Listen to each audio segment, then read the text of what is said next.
Class 5-এর 129 পেজে যেখানে আমাদের আয়তক্ষেত্র এবং বর্গক্ষেত্রের পরিসীমা এবং ক্ষেত্রফল সংক্রান্ত অঙ্কগুলো আছে, সেখানে আমরা অলরেডি 6-এর দাগ পর্যন্ত করেছি। এই ভিডিওতে 7, 8 এবং 9-এর দাগের অঙ্কগুলো দেখব। দেখো, প্রথম প্রশ্ন বলেছে 7-এর দাগে বলেছে ছক কাগজ তৈরি করে। তাহলে আমাকে প্রথমে কি করতে হবে? ছক কাগজটা তৈরি করতে হবে। ছক কাগজটা কীরকম? এরকম দেখো, আমি পরের ছবিটাতেও ছক কাগজ তৈরি করতে বলেছে, সেটা তোমাদের দেখাচ্ছি কিভাবে ছক কাগজটা তৈরি করব। তো এইভাবে আমরা ছক কাগজ তৈরি করব। চেষ্টা করবে যে দুটো রেখাগুলোর মধ্যবর্তী দূরত্বগুলো সবসময় যেন মোটামুটিভাবে সমান হয়, রাখার চেষ্টা করো। ওকে, এইভাবে করে নেওয়ার পর পেজটাকে উল্টে নিয়ে ঘুরিয়ে নিয়ে একই রকমভাবে এদের উলম্বভাবে মানে লম্বভাবে এদেরকে কাট করবে। সেইভাবে ছোট্ট ছোট্ট বর্গক্ষেত্র তৈরি হবে। এইভাবে দাগগুলো দিয়ে নেওয়ার চেষ্টা করব। মোটামুটি বর্গক্ষেত্র করার চেষ্টা করব। তো হাতে এইভাবে ছবিটা আঁকলে দেখবে বর্গক্ষেত্র না হয়ে বেশিরভাগ ক্ষেত্রে আয়তক্ষেত্র হয়ে যায়, কিন্তু আমরা ধরে নেব যে এগুলো এক একটা বর্গক্ষেত্র। তাহলে এইভাবে ছক কাগজগুলো তৈরি হলো। ঠিক আছে, নেক্সট বলেছে দেখো বর্গাকার ঘর গুণে। অ্যাকচুয়ালি আমাদের যে ছক কাগজের ঘরগুলো হবে, মানে এই যে এক একটা ঘর এক একটা বর্গক্ষেত্র হবে। দেখো, এটার ক্ষেত্রে বর্গক্ষেত্র হয়েছে, কিন্তু এটার ক্ষেত্রে কোনোভাবেই বর্গক্ষেত্র হয়নি। ধরে নেব যে সবগুলোই বর্গক্ষেত্র। কি বর্গাকার ঘর গুণে 3টি আয়তক্ষেত্র তৈরি করি। দেখো, এখানে বলেছে 3টি আয়তক্ষেত্র তৈরি করি।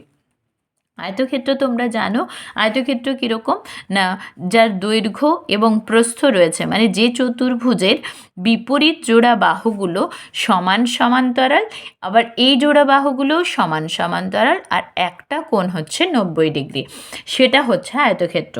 তাহলে 3টি আয়তক্ষেত্র তৈরি করতে হবে, যাদের ক্ষেত্রফলটা দেওয়া আছে 40 বর্গ ঘর। তাই তো, তাহলে কি দেওয়া আছে? ক্ষেত্রফল 40 বর্গ ঘর।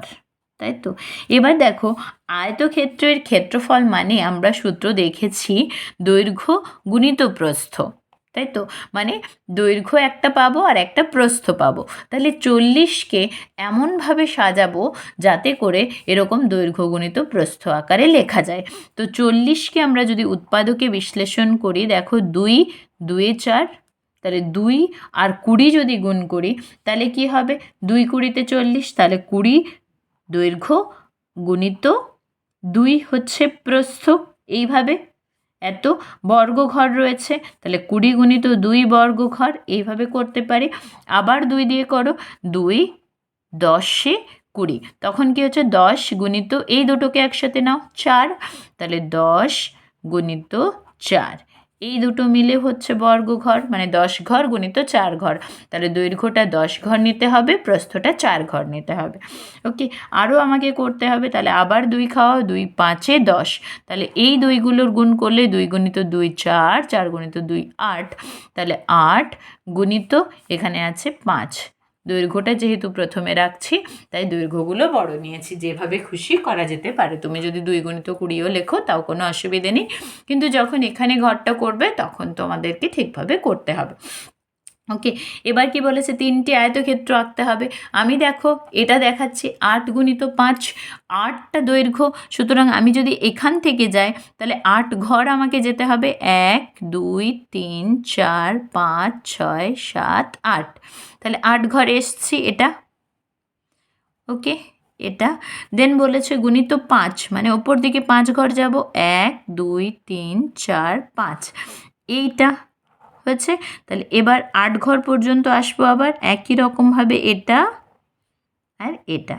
দেখো এই যে আয়তক্ষেত্রটা হচ্ছে, যার নাম আমি দিচ্ছি এ বি সি ডি, এটা একটা আয়তক্ষেত্র হচ্ছে, যেটা 8 গুণিত 5 এটা দিয়ে।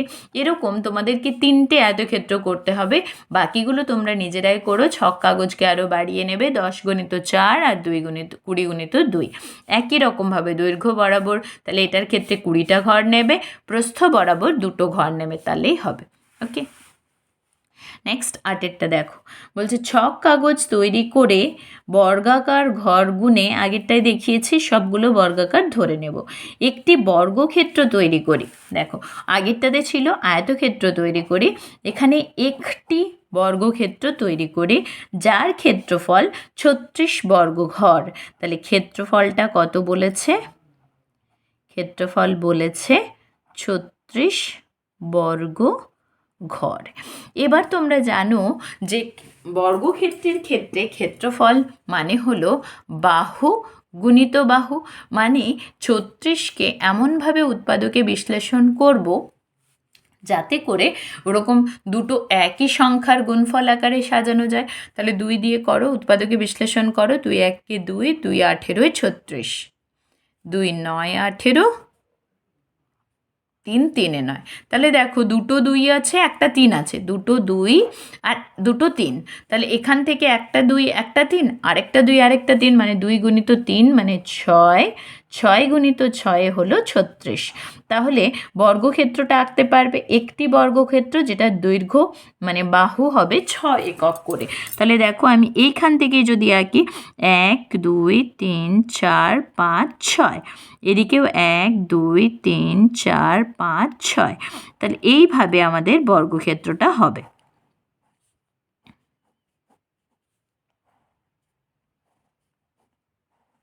এটা তোমরা স্কেল ব্যবহার করে আঁকবে ABCD, এটা নাম দিলাম। এটা তাহলে কি হলো? এটা একটা বর্গক্ষেত্র হলো। ওকে, এদিকে AB বরাবর 6 ঘর নিয়েছি আর AD বরাবর 6 ঘর নিয়েছি, তারপর বর্গক্ষেত্রটা এঁকেছি। এবার বলছে কতগুলি আয়তক্ষেত্র 36 বর্গঘর দখল করে থাকতে পারে তা ছক কাগজ তৈরি করে এঁকে দেখি। এবার এটার ক্ষেত্রেও ছক কাগজ তৈরি করতে হবে, তখন কি করতে হবে? আয়তক্ষেত্র করতে হবে। তাহলে ক্ষেত্রফল সমান হচ্ছে 36 বর্গ ঘর বলেছে, তাই তো? তাহলে 36কে আমরা অলরেডি উৎপাদকে বিশ্লেষণ করেছি, এখান থেকে আমরা করার চেষ্টা করব, বা আরও একবার করে করতে পারো। 36 মানে আমরা প্রথমেই বলতে পারি যে 36 গুণিত 1, 36 1 36, তখন কি হবে? দৈর্ঘ্য বরাবর 36 ঘর, প্রস্থ বরাবর 1 ঘর, এইভাবে একটা বড় আয়তক্ষেত্র পাবো, সেটাও কিন্তু আয়তক্ষেত্রই হবে। তারপরে দেখো যখন 36কে উৎপাদকে বিশ্লেষণ করছো, 2 1 2, 2 18 16, 2 8 16, তাহলে প্রস্থটা হচ্ছে 2 একক আর দৈর্ঘ্যটা হচ্ছে 18। এইভাবে করলেও আমরা আরও একটা আয়তক্ষেত্র পাবো। আবার দেখো আবার 2 দিয়ে হচ্ছে 2 9 18, তাহলে 4 গুণিত 9 বা 9 গুণিত 4, সেটাও হচ্ছে একটা। তারপরে কি হচ্ছে 3 গুণিত 3, তাহলে এইটা 2 2 4, 4 3 12, 12 গুণিত 3 আরেকটা হবে। তাহলে এখানেই আমি আরও একটা করছি 12 গুণিত 3, সেটাও হলো, তাই তো? আর তুমি কি পাবে নিতে? দেখো 6 গুণিত 6 তো হবে না, তাহলে এই যে কতগুলো পেলাম? 1 2 3 4টে, তাহলে কতগুলো আয়তক্ষেত্র পাবো? না 4টি আয়তক্ষেত্র আমরা আরও আঁকতে পারবো, সেটা আবার ছক কাগজে তৈরি করতে হবে। তাহলে ছক কাগজে আমরা আয়তক্ষেত্র দেখেছি, যে কোনো একটা নাও, ছোটোটা আমি করে দেখাচ্ছি। 9 গুণিত 4, তাহলে 9 ঘর এদিক থেকে যায়, 1 2 3 4 5 6 7 8 9, 9 ঘর গেলাম এটা। এবার বলেছে কি প্রস্থ 4 ঘর, তাহলে 1 2 3 4, এইভাবে তাহলে আমরা একটা আয়তক্ষেত্র পেয়ে যাব। এইভাবে তোমাদের সবগুলোই এঁকে দেখাতে হবে কতগুলো আয়তক্ষেত্র হচ্ছে। ঠিক আছে, আমি একটা একটা করে দেখিয়ে দিলাম, তোমরা বাকিগুলো করো। এবার বলেছে 9টাতে বলেছে একটি বর্গাকার মাঠের দৈর্ঘ্য 40 মিটার। একটি বর্গাকার মাঠের দৈর্ঘ্য, যে ক্ষেত্রটা বলা থাকবে সেটা অবশ্যই খেয়াল রেখো। তাহলে একটা বর্গক্ষেত্র, তার মাঠের দৈর্ঘ্যটা বলা আছে 40 মিটার। তাহলে ওটা আগে আমরা লিখে নিই, বর্গাকার মাঠের দৈর্ঘ্য সমান হচ্ছে 40 মিটার। ওকে, নেক্সট বলেছে দেখো প্রতি বর্গমিটার 6 টাকা হিসেবে তাতে ঘাস লাগাতে কত খরচ হবে। দুভাবে ভাববে যে আমরা বুঝবো কি এটা পরিসীমা বের করতে হবে নাকি ক্ষেত্রফল বের করতে হবে? তোমাদের মধ্যে অনেকেরই কনফিউশন থাকে এই অঙ্কটাতে আমরা কি করব, বর্গক্ষেত্রের পরিসীমা বের করব নাকি ক্ষেত্রফল বের করব। দুভাবে বুঝতে পারবো। কি না দেখো, প্রথমেই বুঝতে পারবো প্রতি বর্গ মিটারে বলেছে, পরিসীমা বের করলে এককটা কি হবে, মিটার হবে, আর বর্গ মিটার বলেছে মানে ক্ষেত্রফল নির্ণয় করতে হবে, তাই তো? এটা প্রথম। দ্বিতীয়ত দেখো বলেছে ঘাস লাগাতে হবে।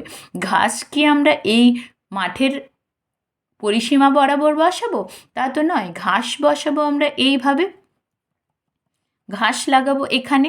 এই ক্ষেত্রফলটা কি, এটা এই জায়গাটা মানেই হচ্ছে ক্ষেত্রফল।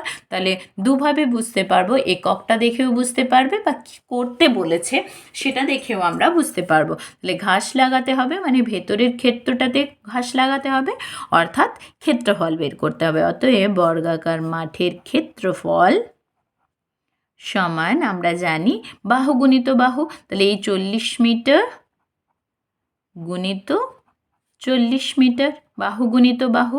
এবার দেখো দুটো শূন্য রয়েছে গুণাকারে, তাহলে দুটো শূন্য বসে গেল, 4 4 16, আর মিটার গুণিত মিটার মানে হলো বর্গ মিটার। ওকে, এরপরে দেখো বলেছে প্রতি বর্গ মিটারে 6 টাকা হিসেবে ঘাস লাগাতে। তাহলে প্রতি বর্গ মিটার মানে 1 বর্গ মিটারের কথা বলছে, যে 1 বর্গ মিটার 6 টাকা হিসেবে ঘাস লাগাতে মোট খরচ সমান। দেখো এই পুরোটা হচ্ছে 1600 বর্গ মিটার, তাহলে 1 বর্গ মিটারে 6 টাকা, 2 বর্গ মিটারে তাহলে কত হবে, 2 গুণিত 6 টাকা, আবার 3 বর্গ মিটারে কত হবে, 3 গুণিত 6 টাকা। এইভাবে 1600 বর্গ মিটারের জন্য 1600 গুণিত 6 হবে। এইভাবে 1600টা ঘর করলে ছোট ছোট, প্রত্যেকটা ঘরের জন্য 6 টাকা লাগবে। সুতরাং 1600 গুণিত 6 এত টাকা। ঠিক আছে, তাহলে এত টাকা মোট খরচ, দুটো শূন্য আছে সুতরাং দুটো শূন্য নামিয়ে নাও, 16 6 96, তাহলে 9600 টাকা মোট খরচ হবে। পরের ভিডিওতে 132 পেজের যে লেখা অঙ্কগুলো আছে সেগুলো থেকে দেখাবো।